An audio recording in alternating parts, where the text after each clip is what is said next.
Ada catatan menarik tadi dari paket sebelumnya. Kalau memang Anda tinggal di daerah yang berdekatan dengan tebing seperti ini Ya. dan mengalami hujan selama 3 jam lebih dengan intensitas yang sangat tinggi, Artinya harus perlu untuk hati-hati berhati-hati, karena waspada. inilah yang bisa terjadi, pemirsa. Betul. Artinya ini juga menjadi pertanda untuk bisa mengevakuasi diri ya, Alfat. Kalau tadi juga proses mitigasi ini menjadi hal yang cukup penting nampaknya untuk dilakukan oleh pemerintah, oleh pihak-pihak terkait bagi mereka warga yang bermukim di wilayah-wilayah rawan bencana, bahkan rawan longsor. Nah, sepekan terakhir ada sejumlah longsor yang juga terjadi. Selain tadi di Nganjuk, memang ini di Nganjuk terjadi, pemirsa, yang baru-baru ini terjadi. Ada 21 orang tadi yang tertimbun ya, dan yang sudah ditemukan ada beberapa orang. Dan yang terdampak bahkan sampai 175 orang, pemirsa, akibat longsor yang terjadi di Nganjuk. Ada 8 unit yang rumahnya rusak berat, dan longsor ini pasti dipicu oleh ada intensitas hujan yang tinggi di lokasinya di Desa Ngetos, Kecamatan Ngetos di Nganjuk, Jawa Timur. Ya, ini lokasinya ada di lereng perbukitan Wilis ya, tadi disampaikan oleh rekan kami Nachota Yesida di sana. Nah, tidak hanya di Nganjuk, tapi juga dalam sepekan terakhir ini terjadi juga di Garut yang cukup besar.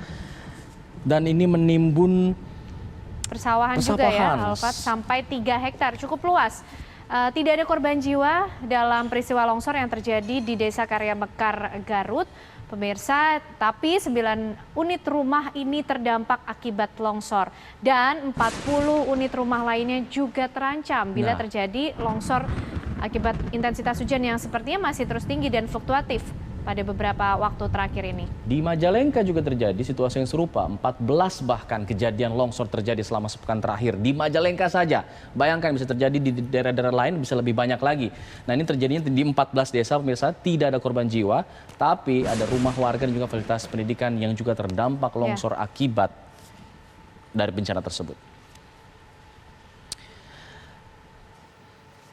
Porak-poranda akibat longsor itulah yang kemudian terjadi jika tidak diwaspadai dan juga tidak dipetakan dengan baik mitigasinya. Betul. Nah, itu akan kita bahas hari ini. Sebenarnya bagaimana pemetaan bencana yang seharusnya dilakukan di tiap-tiap daerah. Untuk membahasnya kita sudah terhubung bersama dengan Bapak Eko Teguh Paripurno selaku Ketua Pusat Studi Manajemen Bencana UPN Veteran Yogyakarta. Selamat siang. Selamat siang, Pak Eko. Pak Eko. Selamat siang, Mas, Mbak. Ya, Pak Eko, mungkin Pak Eko punya analisa dari analisa Bapak nih. Apakah memang bencana longsor ini terjadi murni hanya karena intensitas hujan saja atau memang ada faktor-faktor lain sebenarnya yang bisa dipetakan sebelumnya? Ya, ketika bicara atau diskusi tentang bencana longsor, kan kita bisa pilah dulu bahwa longsor itu selalu ada kontrolnya dan juga ada pemicunya. Kalau bicara kontrol itu posisi yang lebih relatif statis begitu, situasi tanah, batuan, geologi sekitar, tata ruang, kondisi bahasa gampangnya kondisi alam yang ada di sekitar kita itu jadi kontrolnya, yang berpotensi longsor atau tidak. Nah, hanya potensi tidak jadi longsor kalau nggak ada pemicunya, nggak ada pendorongnya. Nah, pendorongnya itu sebenarnya adalah tambahan beban yang banyak kasus karena hujan. Ada lagi juga karena getaran, misalnya ada gempa. Atau juga getaran karena penambahan jumlah rumah, penambahan di longsor di jalan biasanya adalah akumulasi kendaraan. Gitu. Jadi ada pemicu beban dan getaran terutama. Dan itu sebabnya bisa macam-macam. Nah, kejadian-kejadian longsor kita yang paling banyak sekarang itu adalah ketika ada situasi yang mengontrol bahwa tempat kita lerengnya curam, materialnya lepas, begitu. Kondisi geologinya rawan, tata ruangnya juga mendukung untuk ke kondisi rawan longsor dan dipicu oleh kehadiran hujan. Yang sebenarnya hujan ini lebih sebagai penambah beban pada pengisian air ke dalam pori-pori di dalam tanah. Nah, kalau ada istilah hujan 3 jam itu berbahaya, itu sebenarnya lebih memudahkan. Tapi pada prinsipnya adalah tanahnya itu udah jenuh, bebannya bertambah, sehingga yang tadinya stabil menjadi nggak stabil dan menjadi kritis longsor. Itu fenomena umumnya. Nah, karena itu kita sebagai warga ya harus memperhatikan hal-hal tersebut.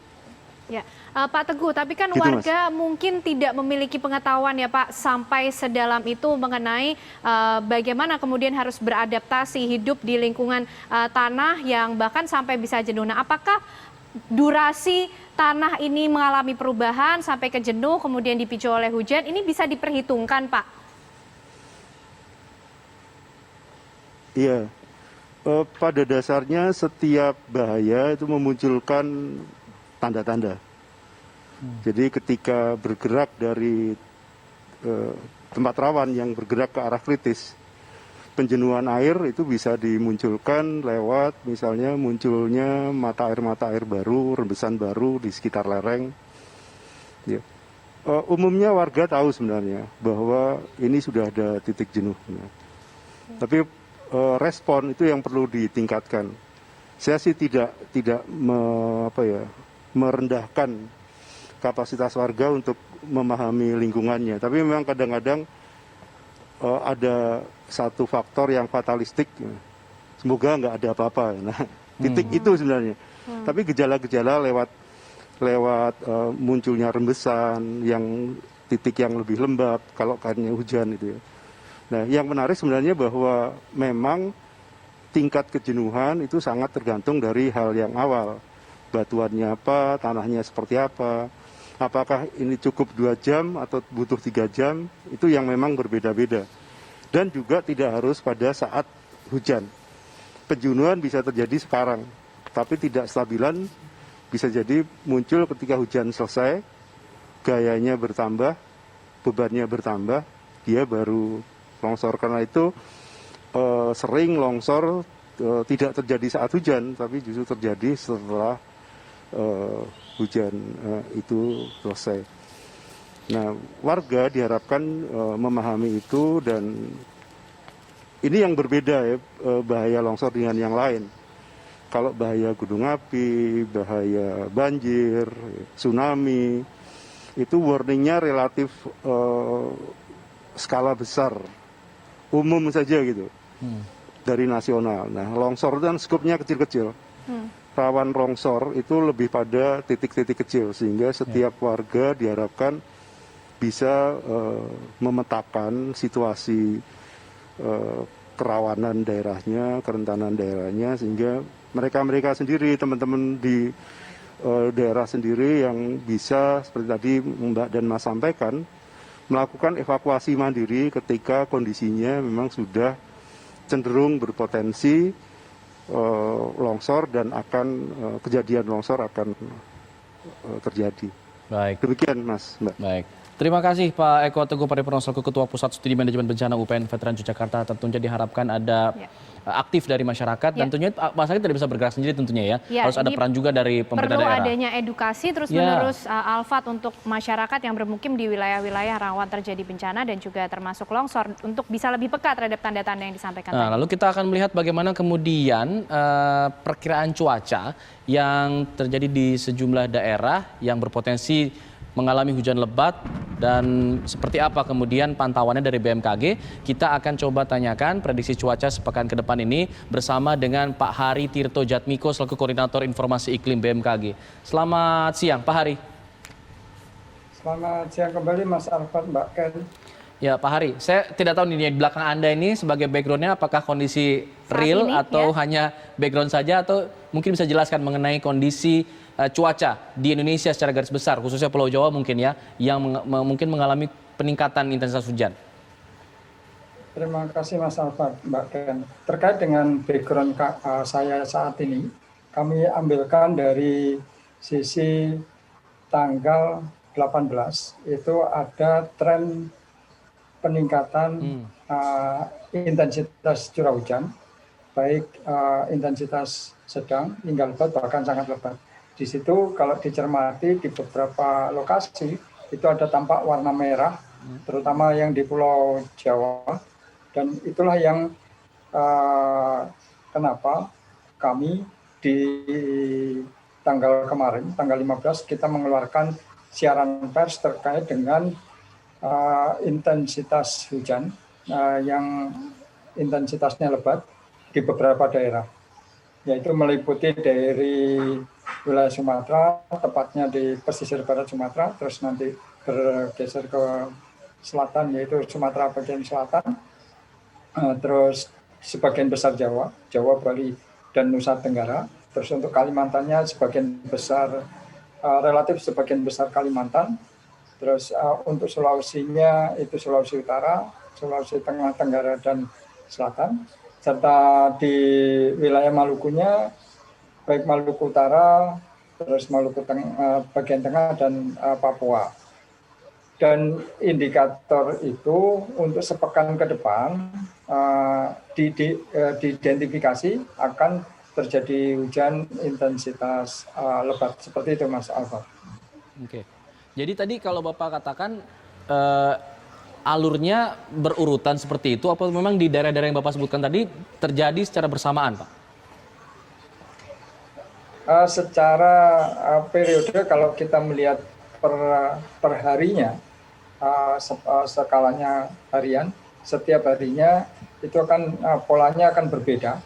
Sebagai contoh, kami seperti Mas Alfred tadi tanyakan, background-nya apakah kondisi real ataukah prediksi ke depan, itu prediksi tanggal 18.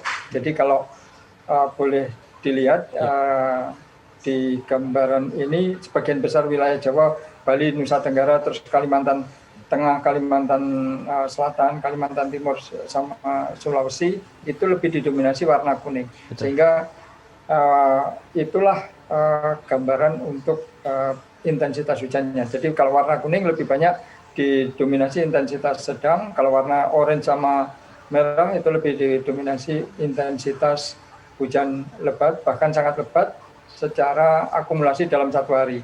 Dan kalau akumulasi dalam satu hari sudah ada warna yang seperti itu, maka di periode waktu yang jam-jamannya nanti diindikasikan intensitasnya lebat, bahkan sangat lebat. Seperti itu, Mas Alfred. Ya, kalau perubahan-perubahan semacam ini, Pak, diprediksi itu bisa terjadi dalam jangka waktu perubahannya berapa lama sih, Pak Hari? Apakah ini bisa diperhitungkan juga, dan apakah daerah-daerah lain juga akan bisa terpengaruh, Pak, dengan adanya hujan yang terjadi di wilayah-wilayah seperti yang disebutkan Pak Hari tadi? Betul sekali. Jadi BMKG memprediksi itu kalau ada pengaruhnya. Ya, apa yang mempengaruhi terjadinya peningkatan intensitas hujan? Di periode ini tampak sekali ada indikator yang cukup kuat, itu adanya satu aliran massa udara dingin atau dikenalnya monsun Asianya, itu relatif lebih aktif. Kalau aktif berarti ada tambahan massa udara dari utara. Sementara tambahan massa udara dari utara, dari wilayah barat juga ada tambahan massa udara basah. Biasanya kita mengenalnya ada beberapa periode. Ada mengenalnya istilah gelombang atmosfer Kelvin dan Rossby. Terus ada juga yang mengatakan adanya median Julian oscillation. Dan perlu diketahui, kalau kedua kombinasi tadi ditambahkan pola yang sifatnya baik regional maupun lokal, pola regional itu pertemuan massa udara tadi, dan lokalnya itu kalau dilihat dari suhu muka lautnya itu sangat hangat dibandingkan periode akhir Januari yang lalu, maka tidak menutup kemungkinan potensi hujannya sangat optimal. Jadi peningkatan pembentukan dan pertumbuhan awan hujannya sangat optimal, sehingga kita tinggal melihat pola pertemuannya ada di mana. Baik. Kalau melihat kondisi saat ini dengan data yang ada, itu kondisinya di pertemuannya di bagian utara wilayah Jawa. Dan kalau ini persisten, maka tidak menutup kemungkinan di atas Jawa, jadi di atas Jawa itu pertumbuhan awan hujannya sangat optimal. Dan inilah yang menyebabkan kami memberikan peringatan dini di beberapa wilayah. Jadi peringatan dini itu sifatnya secara info dini mingguan, nanti diturunkan 3 hari, diturunkan lagi per jam, bahkan kondisi realnya kita sampaikan seperti itu. Baik. Terima kasih Pak Hari Tirto Jatmiko dari BMKG sudah memberikan informasi dan juga prediksinya untuk dicatat, diwaspadai juga Alfa tadi di beberapa wilayah. Ya, kalau belum jelas langsung saya mungkin ke situs BMKG untuk melihat bagaimana kondisi daerah Anda begitu masing-masing.